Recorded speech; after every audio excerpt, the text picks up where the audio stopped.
Kali ini aku dan Odet dalam misi mencari ubi emas. Ikuti aku terus ya. Jangan lupa like dan subscribe.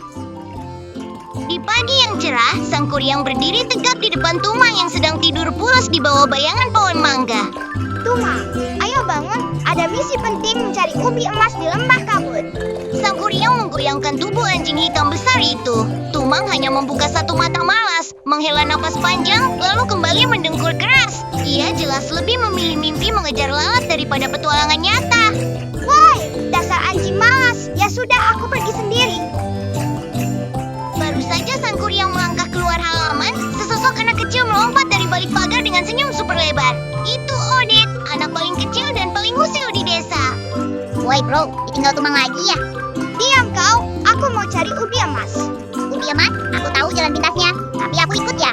Oke, tapi jangan usil. Sang kuryang dan Odet berjalan memasuki lembah kabut, area hutan yang terkenal dengan kabut tebalnya. Tanpa Tumang yang biasa mengendus jalan, mereka berdua terlihat sedikit bingung. Sang kuryang berusaha fokus menggunakan batu kelapa penuh air dan rantingnya, GPS andalannya yang seringkali salah arah. Odet alih-alih membantu melihat jalan, malah sibuk melompat dari satu akar pohon ke akar lainnya, berpura-pura menjadi monyet. Cahaya matahari pagi menembus kabut, menciptakan bayangan-bayangan panjang yang menari. Batokku bilang, kita harus ke kanan. Batokmu itu sudah expired bro. Kakek Aki guru bilang, kalau kabut tebal, ikut arah angin. Odet lalu membasahi jari telunjuknya, mengangkatnya tinggi-tinggi, dan memejamkan mata dengan ekspresi lucu. Anginnya bilang, kita harus ke kiri. Sang kuryang cemberut, tapi akhirnya mengikuti insting kancil Odet. Insting Odet membawa mereka ke pinggir rawa yang dipenuhi jaring laba-laba raksasa. Sepertinya anginnya berbohong. Mereka berdua terpaksa berjinjit di atas dahan-dahan kecil yang terapung di rawa. Saking fokusnya pada dahan di bawah, sang kuryang tidak sadar ada jaring laba-laba besar tepat di depan wajahnya. Gubrak! Ia menabrak jaring tersebut dan terperangkap, meronta-ronta lucu bak lalat yang tertangkap. Tumang, tolong! Sang kuryang berteriak memanggil anjingnya yang sedang tidur nyaman di rumah. Odet tertawa terpingkal-pingkal melihat sang kuryang yang belepotan jaring lengket. Tenang bro, ini tarian khusus mengusir laba-laba.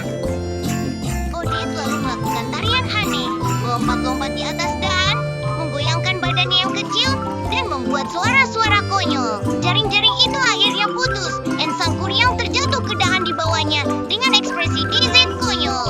Wajah polos sang kuryang kini penuh dengan benang-benang jaring laba-laba. Setelah lulus dari rawa, mereka sampai di sebuah clearing yang lebih terang. Odet tiba-tiba melompat ke sebuah batu besar. Woi, lihat jejak kaki naga. Sang kuryang buru-buru berlari mendekat. Di atas tanah liat yang basah, terlihat lubang-lubang besar yang aneh. Mereka berdua merangkak di tanah dengan ekspresi sangat serius, menganalisis jejak naga tersebut. Padahal lubang-lubang itu hanyalah tempat dahan pohon tumbang yang besar. Sang kuryang merangkak. Tumang pasti kaget kalau tahu aku menemukan jejak naga. Tumang pasti kaget kalau tahu kita tersesat. Tiba-tiba perut sang kuryang berbunyi kruk keras. Mereka berdua teringat tujuan awal mereka, mencari ubi emas, bukan jejak naga. Kita tidak punya makanan. Sang kuryang panik, menyadari mereka meninggalkan Tumang yang biasanya membawa bekal di tas sampingnya. Odet, dengan keberuntungan khasnya, tiba-tiba melompat ke balik semak-semak dan berteriak. Woi, aku menemukan harta karun. Sang kuryang berlari menyusul dan mata membelalak. Odet memegang seikat ubi besar berkulit keemasan, ubi emas yang mereka cari. Gimana bisa? Gampang. Aku lihat lutung sentil tadi. Dia jatuh saat mencoba mengambil cerminnya. Dan ubi ini jatuh. Lutung sentil cemberut di pohon di atas. Sore harinya, saat matahari golden hour yang hangat menyirami parahyangan, sang kuryang dan Odet berjalan pulang. Sang kuryang menggendong ubi-ubi besar itu.